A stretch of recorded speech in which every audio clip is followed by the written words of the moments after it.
They described it as chemistry, that intense sensation where your heart races, your body tightens, and your thoughts repeatedly return to one person's voice, smile, or presence. They said such powerful attraction was normal, even beautiful, a sign of connection, desire, and vitality. Have you ever mistaken intense chemistry for real love? Comment 1. If you've ever felt drawn to someone instantly and believed it was fate. Comment 2. If you've questioned whether that spark was really something deeper at play. Yet Carl Jung would firmly disagree.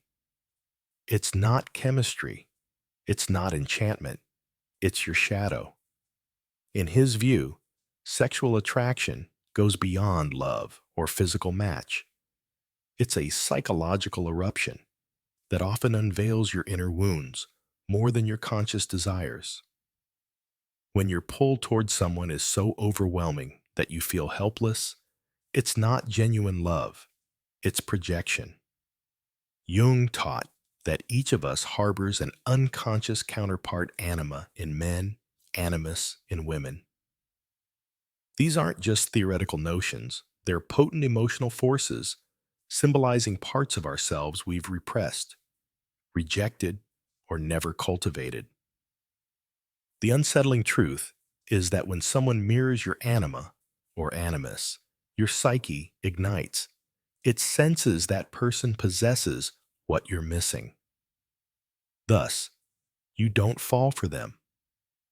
You fall for the hidden part of yourself that you've never encountered. That's why sexual attraction can seem so logical, even when the person is clearly unavailable, harmful, or toxic.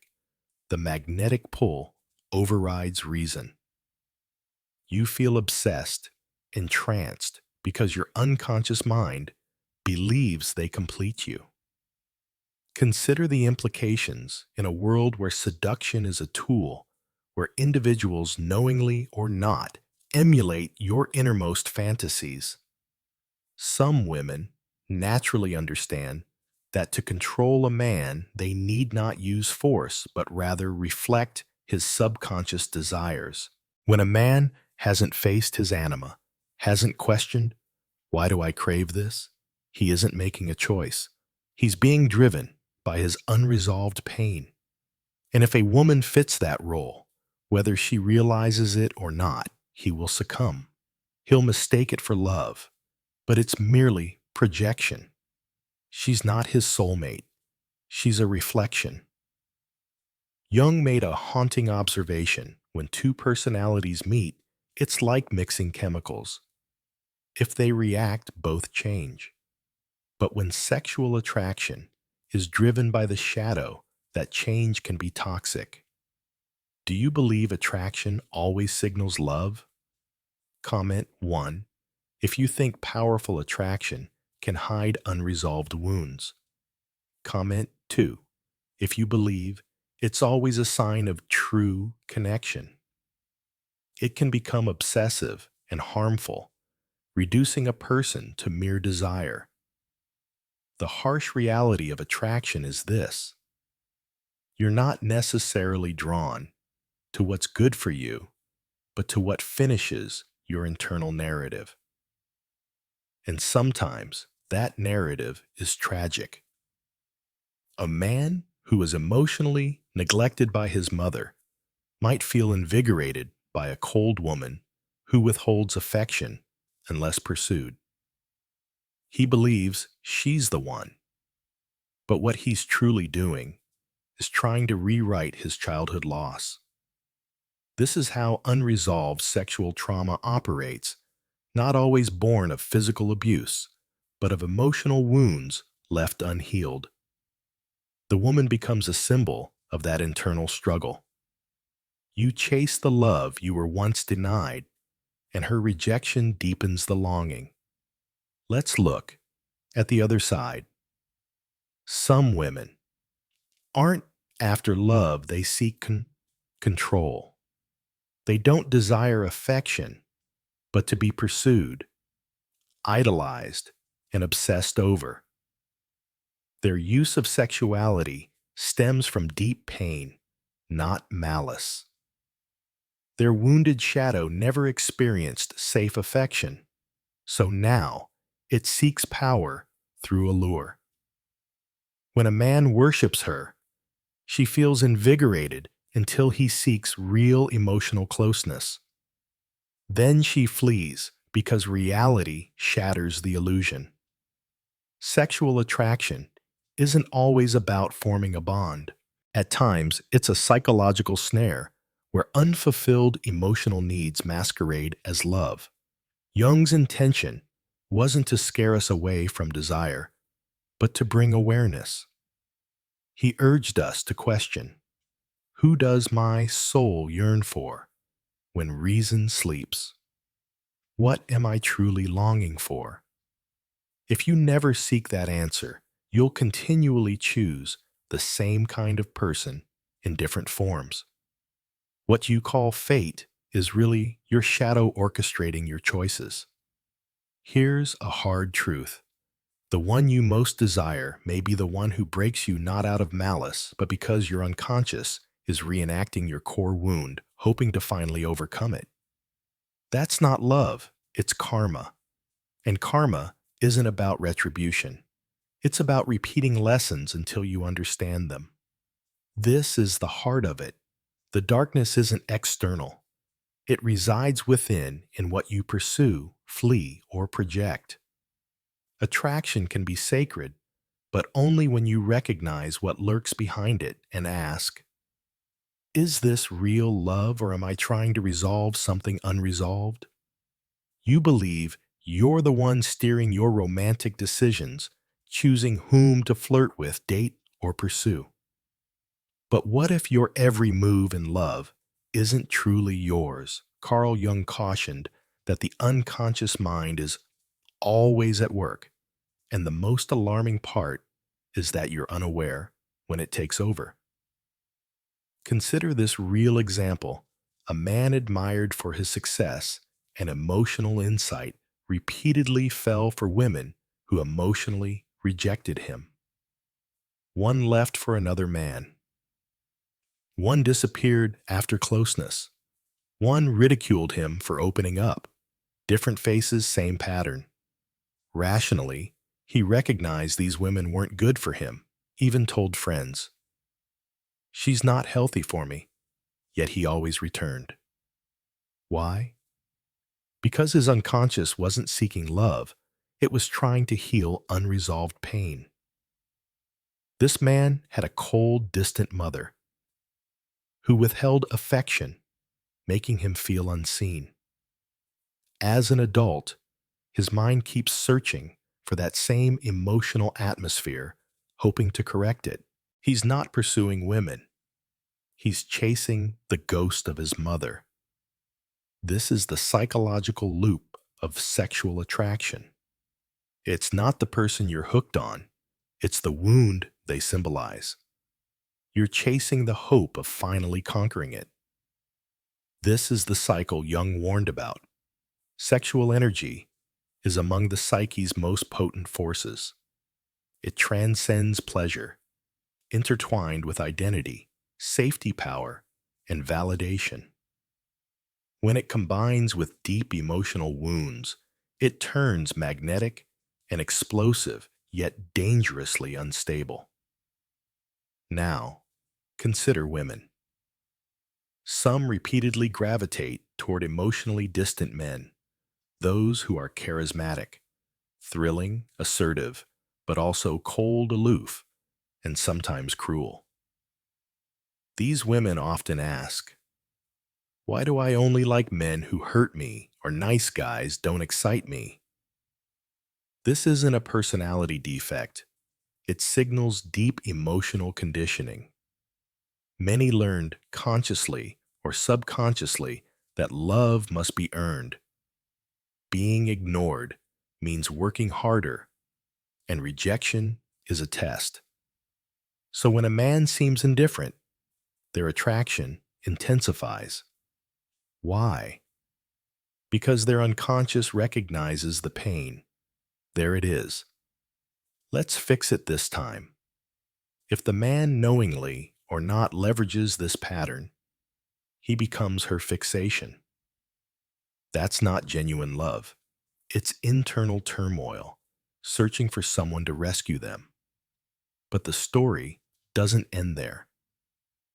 On the flip side, some modern women exploit this understanding, recognizing that sexuality can wield more influence over a man than reason ever could. Not because of malice, but because the method is effective.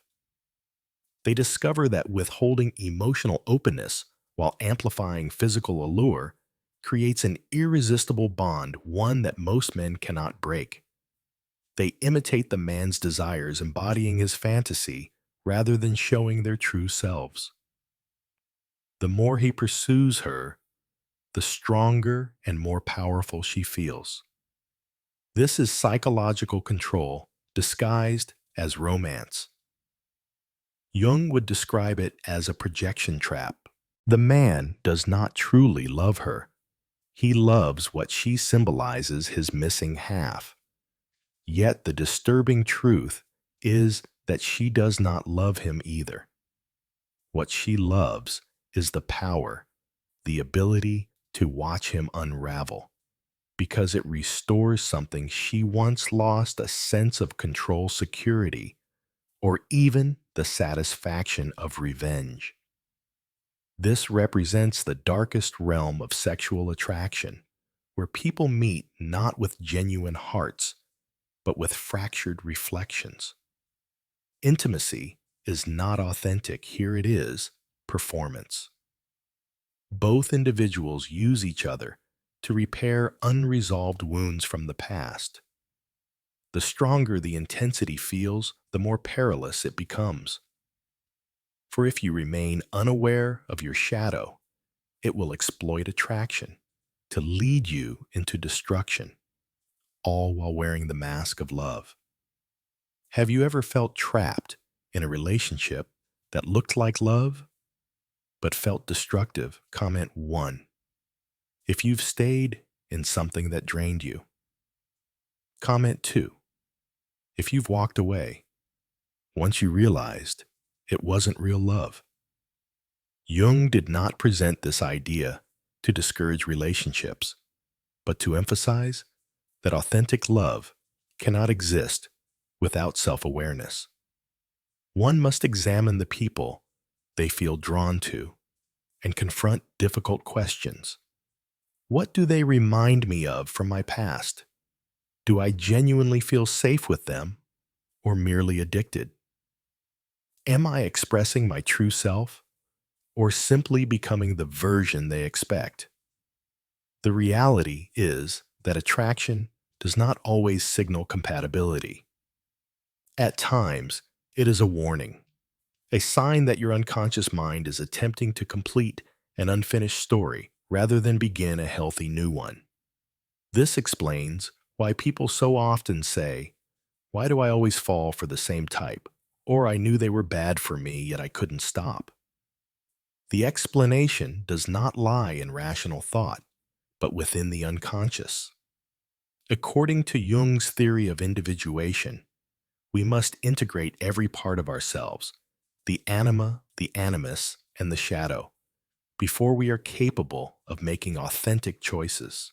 Otherwise, we function as puppets, with desire pulling the strings, while we mistakenly call it destiny. Thus, if you continually pursue emotionally unavailable women, manipulative men, or chaotic, passion-driven relationships, you must pause and ask yourself, what part of me is choosing this? And why does it feel so familiar, like home? Until you confront that question, you will continue waking up in the same emotional nightmare, merely with a different person by your side. The reality is that our attraction is not directed toward people themselves, but toward unresolved emotions within us. In this turmoil, Love transforms into a battlefield. We do not draw in what we desire. We draw in what we are. If we carry unhealed wounds, they will speak more powerfully than our words, values, or logic. This represents the darkest reality of sexual attraction. It is not about finding the ideal partner, but about uncovering what your pain is craving. Let that truth settle deeply. Many people assume they fall in love with a person's traits, their eyes, their voice, their intellect, their energy. But what if the real attraction lies in the pattern they embody? A pattern that reflects your unresolved narrative, the story where you were never chosen, where you had to plead for attention, where love always remained out of reach. Jung cautioned that if the unconscious is not brought into awareness, it will control your life, and you will mistake it for fate. Consider, for instance, a man who repeatedly falls for emotionally intense, alluring women, those who awaken something primal within him. He convinces himself this is chemistry, this is passion. Yet each time he is left emotionally exhausted, disoriented, and broken. This is not passion, but possession. He was not truly falling for a woman, he was falling deeper into his shadow. Perhaps you have never genuinely felt powerful in life. Perhaps you were raised to believe that your value depended on being needed. As a result, you now pursue women who mirror your deepest insecurity, the fear of inadequacy. When they affirm you, you feel elevated, almost godlike. But when they withdraw, you feel worthless. This is not love. It is addiction. Now let us return to women. Many women repeatedly fall for emotionally distant, controlling men. Men who treat affection as if it were a rare reward. Each time he turns away, it feels like a challenge. If I can just prove I am worthy, he will finally choose me. The attraction is not rooted in excitement, but in familiarity. He resembles the man who never truly acknowledged you, your father, your first heartbreak. So what does the psyche attempt? It seeks to complete the story. It clings to the hope that this man will finally offer the closure your father never provided. But he cannot because he is not your father. This is not healing, it is repetition. Jung described this as repetition compulsion, the unconscious drive to recreate the same wound over and over until awareness finally breaks the cycle. And when you reach that awareness, the spell shatters. What most people fail to understand is that sexual attraction can be shaped and even distorted by trauma.